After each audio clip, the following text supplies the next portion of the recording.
Good morning મિત્રો. આજે આપણે સ્ફટિકમય ઘન પદાર્થોનું વર્ગીકરણ કરવાના છીએ.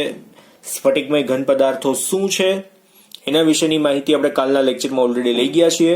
એટલે આ પોર્શનની શરૂઆત કરીએ પહેલા સ્ફટિકમય ઘન પદાર્થ અને અસ્ફટિકમય ઘન પદાર્થ વિશે આપણે કાલના લેક્ચરમાં શું જોયું હતું એનું નાનકડું રિવિઝન કરી અને આફ્ટર આમાં કન્ટિન્યુ આગળ નીકળી જશું. બરાબર છે. સૌથી પહેલા આપણે સ્ફટિકમય ઘન પદાર્થમાં એવું કંઈક જોયું હતું કે ભાઈ ચોક્કસ ભૌમિતિક આકાર છે, આની અંદર અનિયમિત આકાર છે, ચોક્કસ લાક્ષણિક તાપમાને પીગળી જાય છે. એટલે જે તમને ઉત્કલન બિંદુ ગલન બિંદુ જે આપેલું છે એ પરફેક્ટ હોય છે, આની અંદર એ ગલન બિંદુ પરફેક્ટ હોતું નથી. ત્યાર પછી શું હતું કે નિશ્ચિત લાક્ષણિક ગલન ઉષ્મા ધરાવે છે, અહીંયા નિશ્ચિત ગલન ઉષ્મા એની હોતી નથી. બે એકબીજાના આમ તો રિલેટેડ જ હતા. પછી વિષમદૈશિક ની અંદર વાત હતી કે ભાઈ વિદ્યુતીય વાહકતા અથવા તો અવરોધ અને વક્રીભવનાંકના મૂલ્યો કેવા થઈ જશે જુદા જુદા, કેમ કે કોઈ પણ દિશાની અંદર એ ફરી શકે છે. અહીંયા આપેલું છે આની અંદર શું છે, નિશ્ચિત માત્રાની અંદર જ ફરી શકે છે. એટલે બધી જ દિશા અને ટૂંકમાં વાહકતા બધી દિશાની અંદર કેવી હશે, સમાન હશે એવી વાત થઈ હતી. કયા કયા એના એક્ઝામ્પલ્સ છે તો એ આપણે અહીંયા એક્ઝામ્પલ્સ મેં તમને કાલે ઘણા બધા લખાવ્યા હતા. આ સાચા ઘન પદાર્થો છે, આ બધા કેવા છે, આભાસી અને અતિશય પ્રવાહી પદાર્થો, અતિશીત પ્રવાહી પદાર્થો છે. શીત મીન્સ બરફની જેમ ઠંડા પડ્યા પછી ઘન સ્વરૂપ આપણને મળે છે, એના જેવો અતિશીત કેવા પદાર્થો છે, પ્રવાહી પદાર્થો. સામાન્યતઃ પ્રવાહી છે. અને ચિરાળ ગુણધર્મ ક્લેવેજ જે છે એમાં શું કે કાપીએ તો આની અંદર સીધી સાદી સપાટી હોય છે, લીસી સપાટી મળે છે, અને આની અંદર અનિયમિત સપાટી મળે છે. મેં તમને કાલે કઈ કહ્યું તરબૂચ વાળું એક્ઝામ્પલ એક આપ્યું હતું, યાદ હોય તો. ઠીક છે, ચાલો. તો હવે જે સ્ફટિકમય પદાર્થો છે એના એનું વર્ગીકરણ જોઈએ તો સ્ફટિકમય ઘન પદાર્થોનું વર્ગીકરણની અંદર ટોટલ 4 પ્રકારે આપણે વર્ગીકરણ કરી શકશું. એમાં સૌથી પહેલો પ્રકાર જે છે એ આણ્વીય ઘન પદાર્થ, પછી આવશે આયનીય ઘન પદાર્થ, પછી આવશે ધાત્વિક ઘન પદાર્થ, અને છેલ્લે આવશે સહસંયોજક અથવા તો જાળીદાર ઘન પદાર્થ. બરાબર છે, સહસંયોજક અથવા તો જાળીદાર ઘન પદાર્થ. બરાબર છે. તો આની અંદર એક ખાસ કે આણ્વીય ઘન પદાર્થના પેટા 3 પ્રકાર આવશે, ધ્રુવીય, અધ્રુવીય અને એચ બંધિત પદાર્થો. બરાબર. તો એના વિશેના પેટા જે ગુણધર્મો છે એના વિશેની આપણે વાત કરશું કે ભાઈ આની અંદર ઘટક કણો કયા કયા હોય છે, આયનીય ઘનમાં ઘટક કણો કયા કયા હોય છે અને કેવા હોય છે. બરાબર છે, એટલે એના વિશેની વાત કરશું. પછી આવશે કંઈક આપણે એમની વચ્ચે આકર્ષણ ઘટક કણો, તો આપણને ખબર પડી ગઈ, પણ ઘટક કણો વચ્ચે કેવા પ્રકારનું આકર્ષણ છે એના વિશેની વાત કરશું. એ ઘટક કણોના આપણે ઉદાહરણ જોશું, એમની ભૌતિક અવસ્થા પણ જોશું, વિદ્યુતીય વાહકતા જોશું અને ગલન બિંદુ પણ આપણે જોવાના છે. બરાબર છે. તો અહીંયા સૌથી પહેલા આપણે જોવાના છે આની અંદર ઘટક કણો કયા કયા છે. ઇટ મીન્સ કે અધ્રુવીય પદાર્થ છે તેમાં ઘટક કણ તરીકે કોણ હોય, અણુ હોય, પરમાણુ હોય કે આયન હોય. તો આની અંદર ઘટક કણો તરીકે અધ્રુવીયની અંદર કોણ હોય છે, અણુ હોય છે. કોણ હોય છે, અણુ. ધ્રુવીય પદાર્થોમાં પણ કોણ હોય છે, ધ્રુવીય પણ શું હોય, અણુ જ હોય છે. અને એચ બંધિત પણ કોણ હોય છે, અણુઓ જ હોય છે. પણ આયનીય ઘનની વાત હોય તો આયનો હોય. આયનીય ઘનમાં કોણ હોય, આયનો. ધાત્વિક ઘનની અંદર કોણ હોય, તો ધાત્વિક ઘનની અંદર ઇલેક્ટ્રોન સમુદ્રના કેવા હોય, ધન આયનો. ધન આયનો. એનો મિનિંગ અહીંયા આપણે શું ઓલું તમને લોકોને ખ્યાલ હોય તો ધન વીજભારિત કર્નેલની વાત થઈ હતી. કર્નેલ ક્યાં તમારે ધન વીજભારિત આખો સમુદ્ર ચેપ્ટર નંબર 4 આપણે જયારે શરૂઆતમાં કર્નેલ વિશેની વાત તમે લોકો ભણી ગયા છો. એ ઇલેક્ટ્રોન સમુદ્રના ધન આયનો અથવા તો કોઈ પણ ધાતુ છે એ હંમેશા પોઝિટિવ ચાર્જ વાળી જ રહેવાની છે. એટલે તમે લોકો એને ધન આયન થી જ દર્શાવી શકો, ખાલી ધન આયન લખી નાખો તો પણ ચાલે. બરાબર. સહસંયોજક ની અંદર કોણ હશે, ઘટક કણો તરીકે પરમાણુઓ હોય છે. કોણ હોય છે, પરમાણુઓ ઘટક કણો તરીકે હોય છે. બરાબર છે. તો આના વિશેની વાત થઈ ગઈ. હવે આવશે આના પછી એમની અંદર બંધન અથવા આકર્ષણ બળો કોના હોય, કયા કયા હોય છે. બંધન અથવા શું આવશે અહીંયા આપણે લખી શકીએ આકર્ષણ બળો. તો અધ્રુવીયની અંદર કયું આકર્ષણ હોય, કાં તો લંડન બળ હોય, તમને લોકોને ખ્યાલ છે, અથવા તો વિસર્જન બળ, કોઈ પણ નામે ઓળખી શકાય ને, વિસર્જન બળ. બે માંથી કોઈ પણ એક આપણે લખી શકીએ, લંડન બળ અથવા તો વિસર્જન બળ. ત્યાર પછી નેક્સ્ટ વન, ધ્રુવીયની અંદર કયા પ્રકારનું આકર્ષણ હશે? તો દ્વિધ્રુવીય પારસ્પરિક, એટલે કે અહીંયા આવશે દ્વિધ્રુવ, શું આવશે? પારસ્પરિક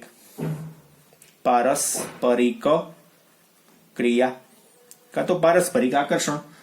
અને આની અંદર કોનું આકર્ષણ હશે? માત્ર ને માત્ર એચ બંધનું આકર્ષણ હશે. કોનું આકર્ષણ હશે? એચ બંધનું. પછી આયનોની અંદર કોનું આકર્ષણ બળ હોય? તો તમને લોકોને ખ્યાલ જ છે, કુલંબિક આકર્ષણ બળ, એટલે આપણે એમ લખી શકીએ કુલંબિક આકર્ષણ બળ. અથવા તો બીજું કયું હોઈ શકે? સ્થિર વિદ્યુતીય આકર્ષણ બળ. આપણે બંને ડેફિનેશન ચેપ્ટર નંબર 4 ધોરણ 11 માં ભણી ગયા છીએ. સ્થિર વિદ્યુતીય એટલે કુલંબિક આકર્ષણ બળ કોને કહેવાય? તમને લોકોને ખ્યાલ છે, પ્લસ અને માઇનસ વીજભાર વચ્ચે સ્થિર વિદ્યુતીય આકર્ષણ બળ એટલે પણ આમ જો તો both are same definitions in 11. તમે લોકો ઓલરેડી ચેપ્ટર નંબર 4 માં જોઈ ગયા છો, શરૂઆતના પોર્શનમાં જ છે, તમારે જોવું હોય તો જોઈ શકો છો. રાસાયણિક બંધન અને આણ્વીય રચના ચેપ્ટર નંબર 4, બરાબર છે, એમની અંદર જોઈ ગયા છો. એટલે અધ્રુવીયની અંદર બંધન, લંડન બળ અથવા તો વિસર્જન બળ, અહીંયા આપણે ઓર લખી નાખશું. આમાં દ્વિધ્રુવ એક જ પ્રકારનું એચ બંધમાં એચ બંધનું જ આકર્ષણ હોય. કુલંબિક, આયનીયની અંદર કુલંબિક અથવા તો સ્થિર વિદ્યુતીય. ધેન આફ્ટર ધાત્વિકની અંદર શું હશે? ધાત્વીય ઘનની અંદર શું હોય? તો ધાત્વીય બંધન. શું હોય? ધાત્વીય બંધન હોય. અને સહસંયોજક અથવા જાળીદાર ઘન પદાર્થની અંદર કોનું કયા પ્રકારનું હોય? તો એમાં સહસંયોજક શબ્દ લખ્યો જ છે, સહસંયોજક બંધન આપણે એવું લખી શકીએ. સહસંયોજક બંધન, બરાબર છે, આ પ્રકારનું આકર્ષણ હશે. હવે એના આપણે એક્ઝામ્પલ્સ જોઈએ, ઉદાહરણો કયા કયા હશે? તો ઉદાહરણોની ચર્ચા કરીએ. આપણે રેડ કલરથી લખીએ ને, ઉદાહરણો આનાથી વધારે ક્લેરિફાઈ થશે. અધ્રુવીયનું ઉદાહરણ કયું? અધ્રુવીયની અંદર કોણ આવી શકે? તો અધ્રુવીયની અંદર આની અંદર આવશે બેન્ઝીન, અધ્રુવીય છે ને, પછી આર્ગોન, પછી CCl4, કાર્બન ટેટ્રાક્લોરાઇડ, પછી આવા અણુઓ H2I2, બરાબર છે, આવે ને. પછી CO2, કાર્બન ડાયોક્સાઇડ, આને પણ આપણે લઈ શકીએ. CO2 આપણે મોટું બધું લખી નાખીએ, CO2. થોડુંક પાછું હવે અહીંયા આવું કરવું પડશે, લાગે ને હવે CO2 જેવું થોડુંક. CO2, બરાબર. ચાલો, જગ્યા થોડીક ઓછી છે એટલા માટે. હવે દ્વિધ્રુવીની અંદર કોણ આવી શકે? તો ભાઈ HCl આવી શકે, બરાબર છે. SO2 આવી શકે, એમોનિયા આવી શકે ને. પછી યુરિયા પણ આવી શકે, યુરિયા. આની અંદર કોણ? તો H2O, HF આવી શકે, NH3, H બંધિતની અંદર આવશે ને, NH3, H બંધિત, બરાબર. આ ધ્રુવીયની અંદર બે આવી શકે. આમાં આપણે NH3 કાઢી નાખીએ એટલે H બંધિતમાં એક્ઝેક્ટલી આવશે. NH3 જો કે બેયમાં આવી શકે, ધ્રુવીયમાં પણ આવે ને આમાં પણ આવી શકે, એટલે આપણે આમ તો એક્સેપ્શન કેસ તરીકે રાખી દે, કઈ વાંધો નહીં. એના પછી આયનીયની અંદર કોણ કોણ આવી શકે? તો આયનીયમાં તમને લોકોને ખ્યાલ જ છે, NaCl સીધું આખું વિચીને લખી નાખો. MgO, મેગ્નેશિયમ ઓક્સાઇડ, ZnS છે, ZnSO4 છે, પછી CaF2 છે, પછી K2SO4 છે, એટસેટ્રા. તમે લોકો એક્સ્ટ્રા હજુ લખવું હોય તો બીજું તો એ તો આમ તો કોઈ બાકી રહેતું નથી, બધા જ આવી ગયા છે આની અંદર. પછી તમને જે પણ સલ્ફેટના ક્ષાર યાદ આવતા હોય, ક્લોરાઇડના ક્ષાર આવતા હોય, ઓક્સાઇડ્સ આવતા હોય, જે આયોનિક નેચર ધરાવે છે, એ તમે બધા જ આની અંદર એડ કરી શકશો. આની અંદર આપણે NH3 ને કન્ટિન્યુ રહેવા દઈએ, કેમ કે એમાં ધ્રુવીય ગુણ પણ છે જ, તમને લોકોને ખ્યાલ છે.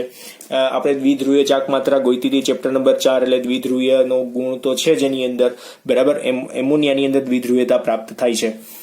NF3 હોત તો ના હોત. ધાત્વિક ઘન પદાર્થો કયા કયા હશે? તો એમાં ધાતુના જે નામ આવડે તમે લખી શકો છો.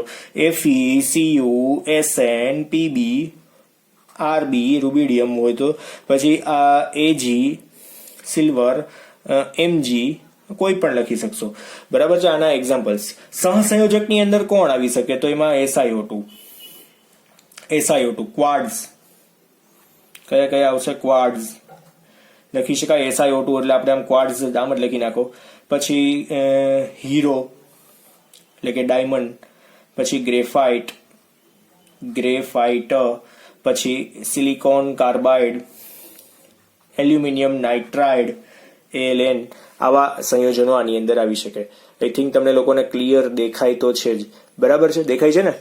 હા, આ એક્ઝામ્પલ, આમ તો હું બોલતો જ ગયો છું દરેકની અંદર એક્ઝામ્પલ્સ. હવે આપણે આના પછીનો નેક્સ્ટ પોઈન્ટ, આમાં ભૌતિક સ્વભાવ, વિદ્યુતીય વાહકતા અને ગલનબિંદુ, આપણે ઘટક કણો જોયા, બંધન અથવા તો આકર્ષણ બળ બધાની અંદર કયા કયા પ્રકારના હોય છે એની વાત કરી, અને ઉદાહરણો જોયા. આની અંદર પેટા 3 પ્રકાર છે જો આણ્વીય ઘનમાં, અને ટેક્સ્ટ બુકમાં લાંબી લાંબી થિયરી છે ને બદલે આપણે આ કોષ્ટક જોઈએ. કોષ્ટક તમારી બુકમાં ઓલરેડી આપેલું જ છે, પણ એ જ ખાસ જરૂરી છે, અને આની અંદરથી MCQ લોટ્સ ઓફ નીકળી શકે છે. ઠીક, તમે સમજો છો ને? ચલો ત્યાર પછી નેક્સ્ટ વન, ભૌતિક સ્વભાવ. આના પછી આવશે ભૌતિક સ્વભાવ. ભૌતિક સ્વભાવ. તો સૌથી પહેલા અહીંયા અધ્રુવીય માટેની લાઈન છે, તમને લોકોને ખ્યાલ જ છે, બરાબર ને? આ અહીંયા શું છે? અધ્રુવીય. તમારે એવું હોય તો ફરી પાછું લખી દો અહીંયા ઉપર. આ શેના માટેનું હતું? અધ્રુવીય. આ શેના માટેનું હતું? ધ્રુવીય. આ શેના માટેનું હતું? H બંધિત, H બંધ માટેનું. પછી આ શેના માટેનું હતું? આયનિક ઘન. પછી અહીંયા હતું ધાત્વિક ઘન, ધાત્વિક ઘન. અને અહીંયા શું હતું? સંયોજક ઘન, બરાબર છે? આ રીતનો પાર્ટ હતો. તો અહીંયા ભૌતિક સ્વભાવ એમના કેવા હશે? તો ધ્રુવીય સંયોજનો હંમેશા કેવા હશે? મૃદુ હોય છે, નરમ હોય છે. અધ્રુવીય પણ કેવા હશે? મૃદુ. એટલે અધ્રુવીય અને ધ્રુવીય બધા જ મૃદુ, પણ H બંધવાળા બધા કેવા હશે? સખત હશે, બરાબર? આયોનિક જે છે ને એ સખત પરંતુ કેવા? બરડ હોય. સખત અને બરડ આપણે બે લખવું હોય તો લખી શકીએ, બરાબર? પછી ધાત્વિક કેવા હશે? સખત પરંતુ કેવા હશે? ટીપનીય ગુણ ધરાવે છે, ટીપનીય અને તન્ય, તાણી શકાય છે. ખેંચીએ તો લાંબા થાય એ પ્રકારના. થોડા ગમતા, બાકી બટકી જાય. બહુ ખેંચવું નહીં, તમારી પાસે તાકાત હોય એટલી. અને આમાં શું હશે? સખત અને મૃદુ. સખત અને મૃદુ. એટલે આ બધાના ગુણ વિશેની વાત થઈ. ભૌતિક સ્વભાવ વિશેની વાત થઈ ગઈ. કેવા હોય તો આ બધા સંયોજનો મૃદુ, એટલે આપણે એક્ઝામ્પલ હમણાં જોયા. એ સંયોજનો સ્વભાવે કેવા છે એના વિશેની વાત અહીંયા થઈ ગઈ. હવે વિદ્યુતીય વાહકતા, એમની વિદ્યુતીય વાહકતા શું છે એના વિશે વાત કરીએ. શું આવશે? વિદ્યુતીય વાહકતા. વિદ્યુતીય વાહકતા તો અધ્રુવીય સંયોજનો કેવા હશે? અવાહક જ હોય, બરાબર છે? પછી ધ્રુવીય સંયોજનો પણ કેવા હશે? અવાહક. H બંધિત સંયોજનો પણ કેવા હશે? અવાહક. આયનિક સંયોજનો, આયોનિક સંયોજનો ખાસ ઘન અવસ્થામાં કેવા? તો કે અવાહક, બરાબર છે? પરંતુ પિગલિત અવસ્થામાં, પિગલિત અથવા જલીય અવસ્થામાં કેવા? તો વાહક હોય છે. કેવા હશે? વાહક. આ તમને લોકોને ખ્યાલ છે. જલીય અવસ્થામાં, જલીય દ્રાવણમાં કેવા હશે? વાહક. ત્યાર પછી ધાત્વિક માટેની વાત, તો કે ભાઈ ઘન અવસ્થામાં ધાત્વિક સંયોજનો, ઘન અવસ્થામાં તેમજ પિગલિત અવસ્થામાં, ઘન તેમજ પિગલિત અવસ્થામાં કેવા હશે? વાહક જ. એને કોઈ પણ તમે માધ્યમ આપી દો, એ કેવા રહેશે? વાહક જ હશે. ત્યાર પછી આ બધા કેવા હશે? અવાહક. અને આપણે એમ કહી શકીએ અપવાદ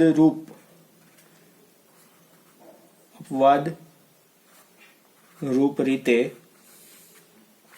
વાહક પણ હોય શકે, બરાબર છે. એટલે અમુક સંયોજનો વાહક આની અંદર હોઈ શકે, એટલે દરેક વખતે વાહક જ હોય એવું જરૂરી નહીં, બરાબર છે. અપવાદરૂપ રીતે વાહક ખબર પડે છે, યાદ જ રાખવાનું છે. સહસંયોજક સંયોજનો સખત, મૃદુ અને કેવા હશે, સામાન્યતઃ અવાહક હોય છે. એટલે આપણે આમાં એક ખાસ આની અંદર એક અંડરલાઈન કરી નાખો, એટલે સામાન્યતઃ ખબર પડી જાય કે કેવા હશે, અવાહક જ હોય છે, બરાબર છે. ત્યાર પછી લાસ્ટ વન, સૌથી છેલ્લું, ગલનબિંદુ. ગલનબિંદુ કેવા હશે? તો આના કેવા હોય? ઘણા નીચા હશે. અધ્રુવીય સંયોજનો છે એના કેવા હશે? ગલનબિંદુ નીચા. ધ્રુવીય સંયોજનોના કેવા હશે? ખાલી નીચા, બરાબર. કેમ કે આની અંદર તો કઈ પ્રકારનું આકર્ષણ જ નથી. અધ્રુવીયની અંદર એટલે સાવ ઓછા તાપમાને શું થાય?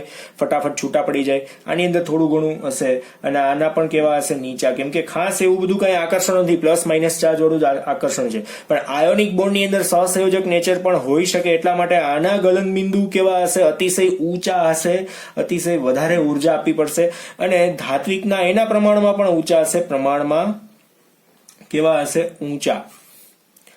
અને સહસંયોજકની અંદર સૌથી વધારે ઊંચા હશે, ઘણા ઊંચા.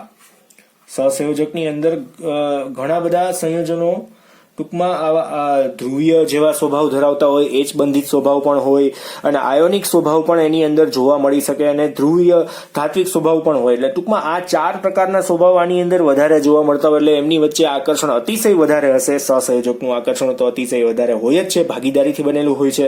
આ પ્લસ માઇનસના આકર્ષણ કરતા તો એનું સૌથી વધારે હોય છે. દેટ્સ વાય આપણે એમ કહી શકીએ કે એના ઉત્કલન બિંદુ કેવા હશે? સૌથી વધારે ઊંચા. જો અહીંયા વાહકતાની વાત હોય તો અધ્રુવીય સંયોજનો, ધ્રુવીય સંયોજનો અને એચ બંધિતની અંદર વાહકતાની કોઈ વાત જ નથી આવતી. આયોનિક છે એ જલીય અવસ્થાની અંદર તો વાહક થઈ જ શકે. આપણે NaCl નું વિદ્યુત વિભાજનનું દ્રાવણ બનાવીએ છીએ, તમને લોકોને ખ્યાલ છે, બરાબર. દ્રાવણ બને તો વાહકતા વધે, અને જેમ પાણીનું પ્રમાણ વધારે એમ વાહકતા તમને લોકોને ખ્યાલ છે વધારે હોય. પણ જેમ NaCl વધતું જાય એમ વાહકતા પણ વધતી જાય છે. એવું પણ આયનોની સંખ્યા વધે એમ વાહકતા વધે. ચેપ્ટર 3માં વિદ્યુત રસાયણમાં આવે છે, પણ ડિલીટેડ ટોપિકમાં આવી ગયું, એટલે કદાચ તમે ન ભીણા હોય. પછી ધાત્વિક ઘન પદાર્થ, તો મેટલ છે એ હંમેશા ઇલેક્ટ્રોન ડોનેશનનો ગુણ ધરાવતી જ હોય છે, તમને લોકોને ખ્યાલ છે. તો એ પીગલિત અવસ્થાની અંદર આયોનિક ફોર્મમાં હોય તો એ વાહકતાનો ગુણ ધરાવે છે, એવું કહી શકીએ. મેટલ ઘણી બધી છે આપણે જેનો વાહક તરીકે ઉપયોગ લઈ પણ છીએ. સહસંયોજક પદાર્થો કેવા હશે? તો જનરલી અવાહક હોય, અપવાદરૂપ રીતે ક્યાંક વાહક તમને જોવા મળી શકે, બરાબર. અપવાદરૂપ રીતે આપણે કહીએ છીએ અહીંયા. અને એમની અંદર બંધનું આકર્ષણ અતિશય પ્રબળ હોવાને લીધે એના ગલનબિંદુ પણ કેવા હોય છે? ઊંચા હોય છે, સ્વભાવે સખત છે. અહીંયા સામાન્યતઃ આપણે વાત કરીને કે આગળ કેમની વચ્ચેના આકર્ષણ કયા કયા છે, તો સૌથી નિર્બળ આકર્ષણ બળ આ થોડુંક એનાથી પ્રબળ હોય. આમ જોઈએ તો ઓલમોસ્ટ સેમ એચ બંધનું આકર્ષણ બળ છે, તો છેલ્લે આકર્ષણ બળ જ, કોઈ જ પ્રકારના બંધ નથી. આમાં પણ કુલંબિક અને સ્થિર વિદ્યુતીય આકર્ષણ બળ જ છે. ધાત્વિકની અંદર કદાચ બંધ બને અને સહસંયોજકની અંદર બંધ બને છે, તો આ જે સંયોજનો છે એ થોડાક વધારે ગલનબિંદુ ધરાવતા છે, એવું આપણે અહીંયા કહી શક્યા, બરાબર. અને એક્ઝામ્પલ્સ અહીંયા આપણે જોયા. બધા લો વોલેટાઇલ સંયોજનો જનરલી ગેસિયસ ફોર્મમાં હોય એવા બધા અધ્રુવીય. ધ્રુવીય સંયોજનોમાં HCl, SO2, NH3, યુરિયા આવી શકે. એચ બંધની અંદર પણ H2O, HF, NH3. પછી આયનીય સંયોજનો કયા કયા છે, તો આયનીય તમે લોકો ઓળખી શકવા જોઈએ તરત જ. પછી ધાત્વિક ગુણધર્મ ધરાવતા સંયોજનો કયા કયા છે, તો FeCu, SN. એટલે કોઈ પણ મેટલ તમે લઈ લો, ડી વિભાગની ધાતુ લઈ લો તો પણ ચાલે આની અંદર. અને સહસંયોજકની અંદર SiO2 છે, ગ્રેફાઇટ છે, હીરો છે, સિલિકોનના સંયોજનો છે, એલ્યુમિનિયમના સંયોજનો છે. આપણે ભણી ગયા છીએ આમ તો ગ્રેફાઇટ, હીરો, એના વિશેની દરેક વાતો. અને તમારી ટેક્સ્ટ બુક તમે જોશો તો એમની અંદર બંધારણ પણ દોરેલા છે. ઇટ મીન્સ જાળીદાર રચનાવાળા જે સંયોજનો છે, જાળીદાર રચના, એટલી અટપટી ગૂંચળાવાળી રચનાઓ કે એમની અંદર એટલા બધા બંધ બનેલા છે, જેના લીધે એમાં કંઈક સહસંયોજક પ્રકૃતિ કંઈક આપણને જોવા પણ મળતી હોય છે સાથે સાથે. એટલે એના ઉત્કલન બિંદુ કેવા હોય છે? અતિશય ઊંચા. તમે દાખલા તરીકે ડાયમંડનું જ લઈ લો ને, અતિશય વધારે ઉત્કલન બિંદુ હશે, બરાબર છે. એટલે અહીંયા મેં કલર પાડીને પાર્ટીશન કરેલા જ છે કમ્પ્લીટ. એવું હોય તો આપણે એમાં વચ્ચે લાઇનિંગ કરી નાખશું, પણ એ હું તમને લોકોને પીડીએફમાં મોકલું છું, ત્યારે જ તમે લાઇનિંગ વ્યવસ્થિત જોઈ લેજો, કેમ કે મેં એમાં મોકલેલું જ છે પીડીએફમાં સાથે સાથે. ઓકે, તો આજે આપણે અહીંયા સુધી રાખીએ. આ સ્ફટિકમય ઘન પદાર્થનું આખું જે વર્ગીકરણ છે ટોટલ 6 પ્રકારે મેં કરેલું છે. ઘટક કણો, બંધન અથવા તો આકર્ષણ બળ, એના ઉદાહરણો, ભૌતિક સ્વભાવ, વિદ્યુતીય વાહકતા અને ગલન બિંદુ. બરાબર છે. આટલા પોઈન્ટ ઉપરથી આપણે સમજ્યા છીએ આખું વર્ગીકરણ. આજે આપણે અહીંયા સુધી રાખીએ અને વ્યવસ્થિત પ્રિપેર કરી નાખજો. એમસીક્યુમાં કોઈ પણ રીતે પૂછાય તમને લોકોને આવડવું જોઈએ. Okay, thank you.